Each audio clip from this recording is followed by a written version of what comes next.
नमस्कार। संवाद में आपका स्वागत है। संवाद G20 के बाद अब P20 का आयोजन किया जाने वाला है और इसको केंद्र में रखकर हम बात करेंगे राज्यसभा के उपसभापति हरिवंश जी से।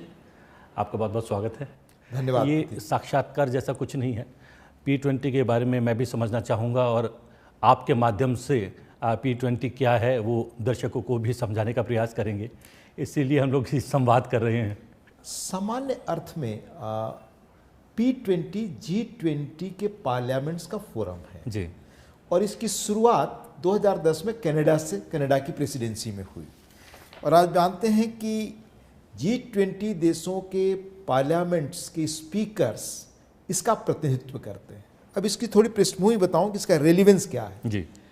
आमतौर से यह आयोजन G20 के जो राष्ट्राध्यक्ष होते हैं उनका जो समिट होता है, शिखर सम्मेलन, उसके बाद ही होता है।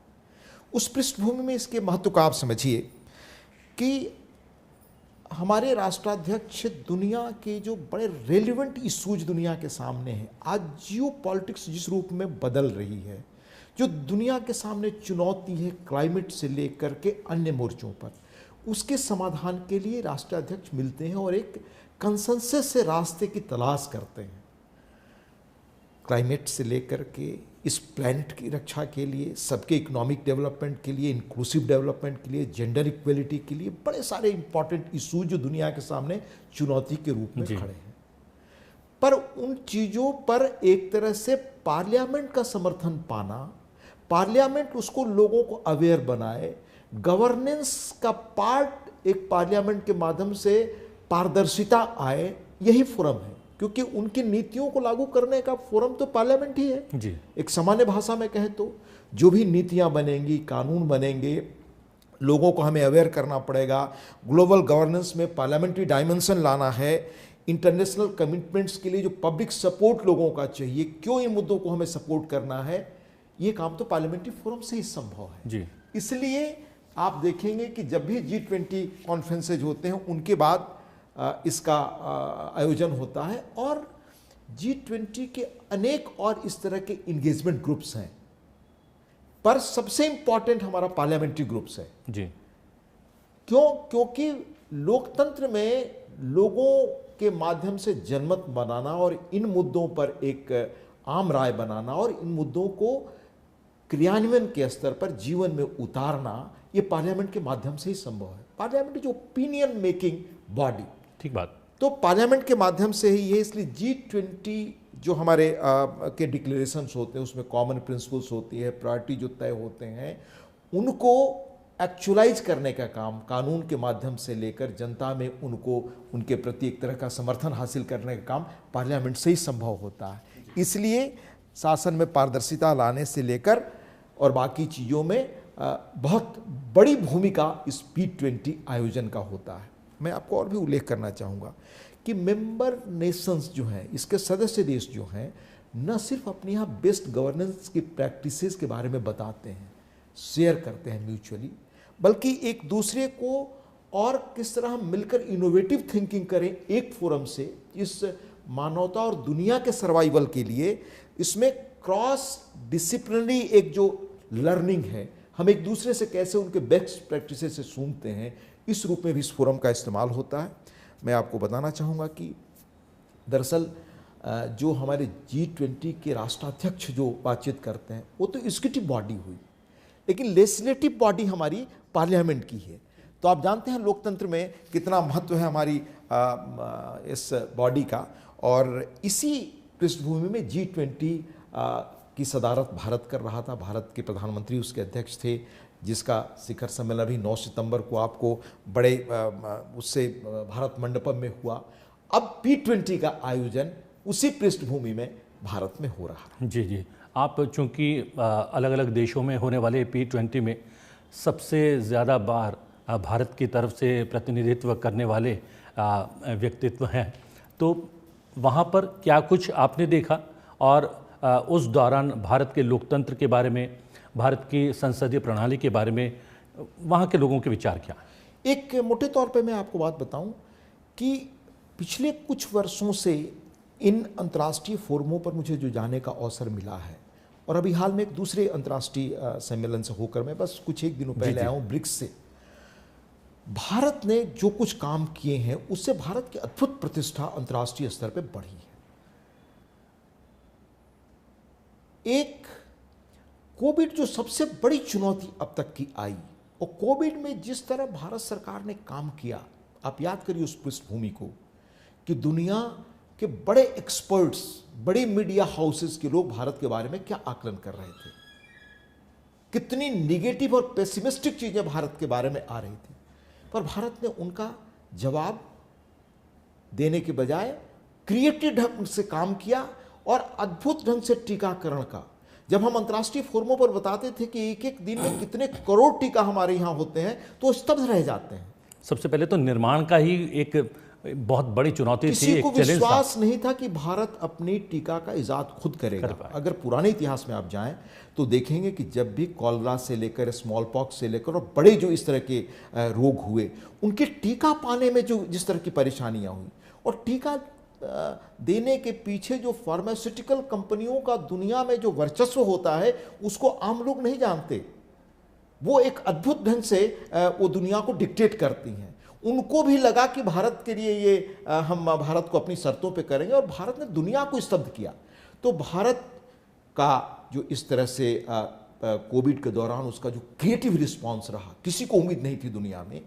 उसके बाद उन चुनौतियों के बीच आपने देखा, कहा जाता था कि भारत इकोनॉमिक क्राइसिस से गंभीरता से प्रभावित होने वाले देशों में होगा, पर आज दुनिया में फास्टेस्ट इकोनॉमिक ग्रोथ हमारा है।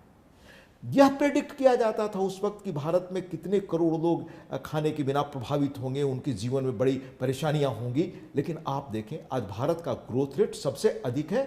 और कितने, मतलब दुनिया के बड़े देशों को कुल मिला दे तो उनसे अधिक आबादी, लगभग 80-90 करोड़ लोगों को हम मुफ्त खाना खिला रहे हैं, दिया। और इकोनॉमिक ग्रोथ के आज वो हिस्सा बने हुए हैं कि भारत फास्टेस्ट इकोनॉमिक ग्रोथ का मुल्क बना। फिर फाइनेंशियल इंक्लूजन जो हुआ, आप देखें जो सबसे अधिक कमजोर तबके के लोगों के लिए जो विकास काम हुए, घर बनाने से लेकर के, शौचालयों से लेकर के, डीबीटी के माध्यम से डायरेक्ट बेनिफिट का उनको जो अवसर मिला, तो उससे जो उनकी स्थिति बदली। और आपने देखा होगा कि हिस्टोरिक ढंग से आंकड़े आए कि कितने लोग गरीबी रेखा से इस बार ऊपर हुए। तो भारत की सफलता ने दुनिया पर एक गहरा और गंभीर असर डाला है कि भारत ने कैसे अपनी एक तरह से नियति को नए ढंग से इतने कम समय में चुनौतियों के बीच रीराइट किया है। पूरा देश जो है बहुत ही उत्साह में है। G20 का जिस तरीके से हमने सफलतापूर्वक हम लोगों ने उसको किया, न केवल भारत के भीतर, भारत के बाहर भी G20 की मेज़बानी की बहुत तारीफ़ हो रही है। अब P20 से आम लोगों को, आम जनता को, क्योंकि ये संसदीय प्रणाली और लोकतांत्रिक व्यवस्था से जुड़ा हुआ पूरा आयोजन है, और लोकतांत्रिक व्यवस्था में, संसदीय प्रणाली में जनता जनार्दन जो है वो सर्वोपरि होती है, तो उसको इससे जोड़ने का प्रयास किस तरीके से होना चाहिए? दरअसल इस तथ्य को समझने के लिए, आपकी इस जिज्ञासा को समझने के लिए हमें थोड़ा G20 के बैकग्राउंड को जानना चाहिए। G20 का गठन किन परिस्थितियों में हुआ, उसके बाद P20 स्वरूप में आता है। हम समझ पाएंगे कि भारत में किन चीज़ों पर आज हम चर्चा करने जा रहे हैं। दरअसल G20 की स्थापना 1999 में हुई, आपको याद होगा, एशियन इकोनॉमिक क्राइसिस के दौरान। पर पहले इस फोरम में बातचीत करने के लिए फाइनेंस मिनिस्टर्स और सेंट्रल बैंकर्स होते थे। फिर 2007 से 9 के बीच में आप याद करिए, दुनिया में फाइनेंशियल क्राइसिस हुआ एक बड़े पैमाने पर, और उससे बड़े देश भी प्रभावित हुए। तब हेड्स ऑफ स्टेट इंक्लूड किए गए, तब उनको मतलब इस संस्था को अपग्रेड किया गया, इसमें राष्ट्राध्यक्ष इन देशों के शरीक होने लगे। आज G20 में 19 देश, एक यूरोपियन यूनियन और अफ्रीकन यूनियन शामिल हुआ। भारत में ही यह हुआ कि G20 G21 बना, और ये ऐतिहासिक उपलब्धि भारत के G20 की थी कि अफ्रीकन यूनियन को इसमें शरीक होने का, अफ्रीकन यूनियन के देशों को मौका मिला। आप अफ्रीकन यूनियन के देशों को इस रूप में देखिए, वो तीसरी दुनिया के देश पहले कहे जाते थे। वो मुल्क, खासतौर से दक्षिण अफ्रीका आप देखें, जहां से गांधी ने काम शुरू किया था, उन देशों को साझेदारी इसमें मिला। और आज इस G20 में इनकी इकोनॉमिक ताकत क्या है? पूरी दुनिया की GDP का लगभग 85% इनके पास है जी। पूरी दुनिया की इकोनॉमिक ट्रेड का 75% इनके पास है। पूरी दुनिया की आबादी का 2/3 है। ये मैं तब कह रहा हूं, अब आप अफ्रीकन यूनियन को जोड़ दें तो ये सारे फिगर्स बदल जाएंगे। तो कितना महत्वपूर्ण ये फोरम है, और G20 का स्ट्रक्चर भी थोड़ा हमें समझ लेना चाहिए, क्योंकि इन्हीं चीज़ों को आगे बढ़ाने के लिए भारत में P20 का बड़ा महत्वपूर्ण आयोजन ये हो रहा है। G20 का स्ट्रक्चर है, एक तो शेरपा ट्रैक है, इसमें शायद 13 वर्किंग कैंप्स हैं, 13 वर्किंग ग्रुप्स हैं। फाइनेंस ट्रैक है जिसमें फाइनेंस मिनिस्टर और सेंट्रल बैंकर्स हैं, इसमें भी लगभग 8 फोकस एरिया के अलग अलग ग्रुप हैं। इंगेजमेंट ट्रैक्स, जो मैंने आपको शुरू में कहा था कि अनेक इंगेजमेंट ट्रैक्स हैं, तो इंगेजमेंट ट्रैक्स में लगभग 11 अलग अलग विषय हैं। और इसमें कितने महत्वपूर्ण विषय हैं आप देखेंगे कि P20 के अदर इंगेजमेंट्स ग्रुप्स में महिलाओं का इंगेजमेंट ग्रुप्स है, स्टार्टअप्स का है, साइंस का है, और वीमेन का है, अर्बन डेवलपमेंट का है। तो इस तरह से लगभग 11 अलग अलग विषय हैं, तो इसके महत्व को आप समझ सकते हैं। अभी इस आलोक में भारत में जो G20 हुआ, जिसके बाद ये P20 यहाँ हो रहा है, उसके डिक्लेरेशन को आप देखें, ऐतिहासिक उपलब्धि भारत में G20 समिट की हुई है। यह पूरे देश के लिए गौरव का विषय है। वो ऐतिहासिक उपलब्धि क्या है, मैं आपको बताऊं कि G20 डिक्लेरेशन डॉक्यूमेंट में कंसेंसस बनाने में पिछले कुछ वर्षों से जो स्थिति थी वो दुनिया देख रही थी। इनॉनिमस अप्रूवल हासिल करने में भारत ने उल्लेखनीय सफलता हासिल की। इस पे मतलब जो शरीक देश हुए सबका इनॉनिमस अप्रूवल था। ये साधारण उपलब्धि नहीं है आज के जो दुनिया की राजनीति है उसमें, ये हमें याद रखना चाहिए। दूसरा बताऊं कि 83 पैराग्राफ्स में रसा, चीन समेत सारे देश एक मत थे। पिछले कुछ वर्षों में आप देखेंगे कोई इस तरह का इनॉनिमस डॉक्यूमेंट देश में नहीं है। कितनी बड़ी उपलब्धि है ये दूसरी मैं आपको बताऊं। तीसरा, अफ्रीकन यूनियन G20 में शरीक हुआ भारत की धरती पर प्रधानमंत्री की विशेष सक्रियता से, ये मामूली उपलब्धि नहीं है। फिर मैं आपको बताऊं कि यहां पर क्या महत्वपूर्ण घोषणाएं हुई। इस समिट में एक सिग्निफिकेंट इनिशिएटिव और रहा कि India, middle east, Europe, America, तो कॉरिडोर की जो बात की हमने, इसमें सऊदी अरब, इसमें अमेरिका और यूरोपियन यूनियन शामिल है। ये इतना बड़ा ड्रीम है दुनिया के लिए। आप सोचिए मानवता कहाँ सोच रही है, भारत में उसकी बुनियाद पड़ी। दूसरा, इसी समिट में बायोफुल एडॉप्शन, जो दुनिया के लिए एक तरह क्लाइमेट का सबसे बड़ा खतरा है, उसके लिए कैसे एक इनोवेटिव रास्ता निकले, इसकी बुनियाद भारत में ऑलरेडी प्रधानमंत्री जी डाल चुके हैं, पर कैसे अंतर्राष्ट्रीय फलक पर इसकी मान्यता मिली। ग्लोबल बायोफुल्स अलायंस भारत के नेतृत्व में यहाँ इसकी घोषणा हुई। तीसरा, G20 देशों के मतलब जो टॉप नेता थे, उन्होंने क्लाइमेट चेंज से निपटने के लिए रिन्यूएबल एनर्जी कैपेसिटी बढ़ाने पर एक मत से दृढ़ता स्पष्ट की अपनी। दूसरा, मुख्य कार्यक्रमों में हेड ऑफ स्टेट्स जितने आए थे आपके, उन्होंने पॉलिसी डेवलपमेंट्स में कई और महत्वपूर्ण चीज़ों को शरीक किया, जिसमें कल्चर, इन्वायरमेंट, एग्रीकल्चर, करप्शन, ये सारे मुद्दे थे। आप समझ सकते हैं कि ये सारे ऐसे मुद्दे हैं, एजुकेशन, जो आज दुनिया के विकास के लिए क्या मायने रखते हैं। इस तरह से 13 वर्किंग ग्रुप्स थे। इनके अलावा G20 देशों के मिनिस्ट्रियल बैठक भी अलग से जी। पुनः आपको बताऊं कि 60 अलग अलग शहरों में शायद 400 के करीब बैठकें हुई हैं। हाँ? और उनमें मेन स्ट्रीम नहीं बल्कि हमारे छोटे शहर हैं उनको भी सम्मिलित किया गया, और माना यह जा रहा है कि G20 की उन बैठकों के माध्यम से वहाँ का आधारभूत ढांचा, वहाँ का इंफ्रास्ट्रक्चर भी बेहतर हुआ है। वो भी एक जो है काफ़ी महत्वपूर्ण बात है। बिल्कुल सही कहा आपने। मैं उस पर भी उसका उल्लेख करता हूँ। पर इस G20 में खास तौर से एक फाइनेंस ट्रैक था, उसमें financial architecture, infrastructure, financial inclusion पर गंभीर रूप से चर्चा हुई। भारत, आपने सही कहा कि भारत के रिच डाइवर्सिटी को बढ़ावा देने, कार्यक्रम को अधिक से अधिक इंक्लूसिव बनाने के लिए देश के 60 शहरों में इतनी अधिक बैठकें, जिसका आपने उल्लेख किया, हुई। अब उन जिन शहरों में बैठकें हुई, वहाँ के कल्चर को जानना, वहाँ के लोकल लोगों को इतने बड़े पैमाने पर इन मुद्दों पर चर्चा करते हुए जब दुनिया को देखते हैं, तो उनके अंदर जो एहसास होता है, वहाँ की संस्कृति से उनका एक तरह से परिचित होना, ये जब भी इस तरह का कहीं आयोजन होता है तो आप जानते हैं बड़े पैमाने पर, जैसा आपने उल्लेख किया, इंफ्रास्ट्रक्चरल तैयारी और सारी चीज़ें होती हैं। तो और हम ये देख रहे हैं कि 2 बड़े केंद्र इस दौरान बने हैं। एक भारत मंडपम जहाँ पर G20 का आयोजन हुआ, और अब एक यशु भूमि जो कि विश्व का सबसे बड़ा केंद्र माना जा रहा है किसी कार्यक्रम के लिए। बिल्कुल आपने सही कहा जी, ये दोनों भारत मंडपम और यशो भूमि और रिकॉर्ड समय में तैयार हुए हैं दोनों केंद्र। रिकॉर्ड समय में, और दुनिया के बेस्ट उसमें आप देखेंगे आर्किटेक्ट से लेकर के, और कॉन्फ्रेंस के रूप में जो इस तरह के आयोजन होते हैं उनके लिए से बेहतर जगह नहीं हो सकती। उसमें एक और चीज़ मैं आपको उल्लेख करूं, इसी बीच नया पार्लियामेंट भी आपका बना, उसकी भी शुरुआत हुई। इन सब चीज़ों में एक भारतीयता की झलक मिलती है। आप इन भवनों में जाएं, देश के कोने कोने से अलग अलग कल्चर, अलग अलग की चीज़ें, यानी एक भारत यहाँ रिफ्लेक्ट करता है। हम जो कहते हैं कि भारत का स्वरूप, हम इस पर आमतौर से चर्चा करते हैं कि डाइवर्सिटी में हमारी एकता जी। तो पूरे देश की अलग अलग, चाहे वो कल्चर हो, संस्कृति हो, बाकी हमारी पुरानी चीज़ें हो, सब रिफ्लेक्ट करती हैं इन बिल्डिंगों में, जिसका आपने उल्लेख किया। तो और जनप्रतिनिधियों के माध्यम से जनता की भागीदारी संसदीय प्रणाली में वो बढ़ाने का प्रयास भी है। ये हमारा संसद का नया भवन, क्योंकि इसकी आवश्यकता इसलिए थी कि जिस तरीके से जनसंख्या का विस्तार हो रहा है, जनप्रतिनिधियों की संख्या भी उसी अनुपात में बढ़नी चाहिए, जो नहीं बढ़ रही थी, क्योंकि हमारे पास संसद भवन जो है छोटा था, वहाँ पर बैठने का स्थान कम था।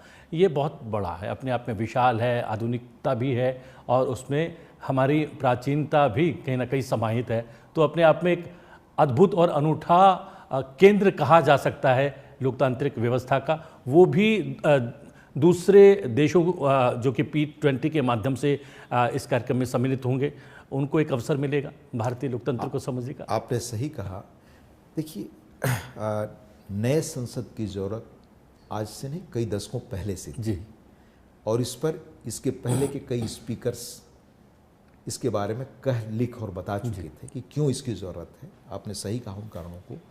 पर कोविड के दौरान इतने कम समय में इतना बेहतरीन, पूरे भारत की अलग अलग विविधताओं को समेटे हुए संसद भवन का इतना भव्य, इतना सुंदर और आधुनिक बनना।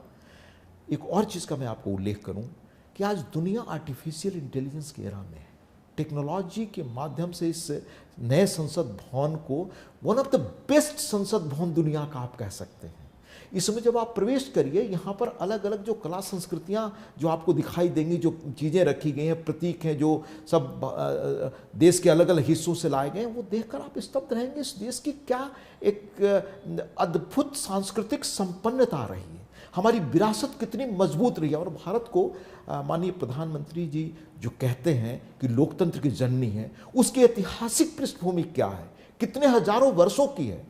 ये गौरव की बात है कि हमारा इतिहास 5-7 हजार वर्षों पहले से कैसे जाता है, और कहाँ कहाँ हमारे लोकतंत्र का क्या स्वरूप रहा है। जी, और सबसे बड़ी बात यह है कि लोगों को ये भी पता लगेगा कि हम कितने संवेदनशील हैं अपनी संसदीय प्रणाली को लेकर, कि इतना सुंदर, इतना आधुनिक और प्राचीनता के संगम के साथ एक नए भवन का निर्माण किया। निश्चित तौर से देश के हर कोने से वहाँ की सांस्कृतिक विविधता दिखाई देती है। तो जो हम कहते हैं कि संसद रिफ्लेक्ट करती है कंट्री को, वो यहाँ आपको दिखाई देगा। और एक और चीज स्पष्ट करूँगा आपको कि पुराना और नया संसद भवन मिलकर के एक परिसर है, वह एक संसद है। जो प्रधानमंत्री जी ने कहा कि कैसे हम संविधान निर्माण की चीज़ें, उसकी कथा सेंट्रल हॉल में दिखाई जाएगी, वो एक बड़ा काम होगा कि देश के लोग जाने कि हमारा संविधान, उसका महत्व क्या है, उनके जीवन में उसका महत्व क्या है।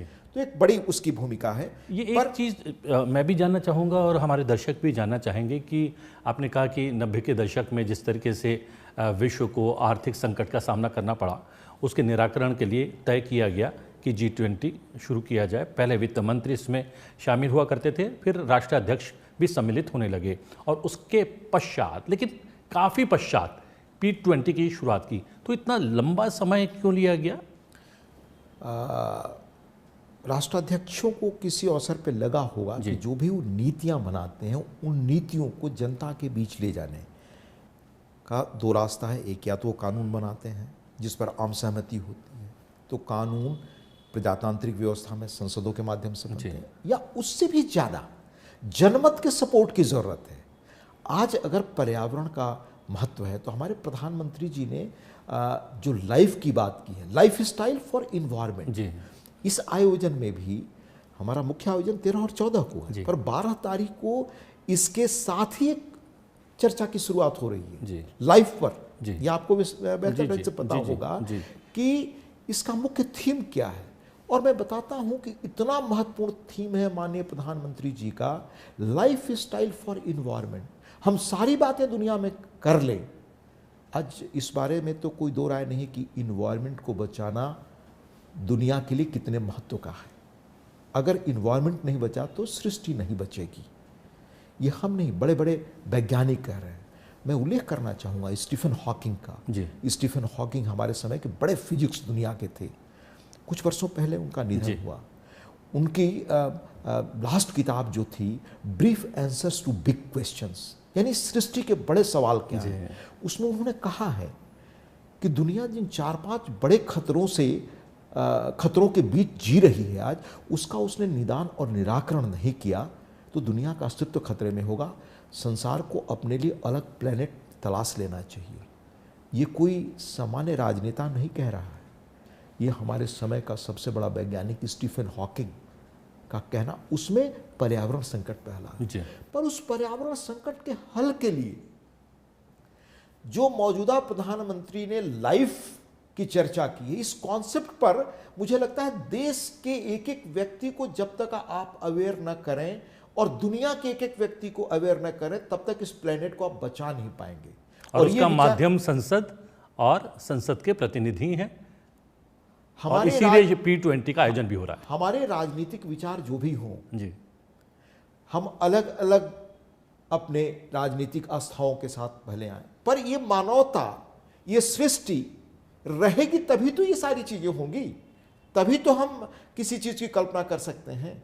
तो उसको बचाने के लिए गांधी तो कहते ही थे, गांधी कहते थे कि प्रकृति हर व्यक्ति की जरूरत को पूरी करेगी, उसकी ग्रीड को नहीं। मैं एक बड़े इकोनॉमिस्ट की किताब कंजम्पशन पे पढ़ रहा था कि उपभोग की प्रवृत्ति जो इंसान की बढ़ी है, उसने दुनिया में किस तरह का पर्यावरण संकट पैदा किया है। पिछले 300-400 वर्षों में, खास तौर से पिछले 100-150 वर्षों में जो भोग के प्रति, और पिछले 50 वर्षों में जो इंसान की प्रवृत्ति बढ़ी है, उसकी कल्पना आप नहीं कर सकते। उन दो बड़े इकोनॉमिस्ट की कंजम्पशन पर इस पुस्तक को पढ़ते हुए मैंने तथ्य पाया कि दुनिया के कई मुल्कों में लोग जो मार्केटिंग करते हैं मॉल्स में जा करके, उनमें से 1/3 कपड़े अपने लिए खोल नहीं पाते, उस संसार से विदा हो जाते हैं। पर उन कपड़ों को बनाने में, उन चीजों के निर्माण में प्रकृति की कितनी चीजें लगती हैं, कितने संसाधन नष्ट होते हैं, इंसान नहीं जानता।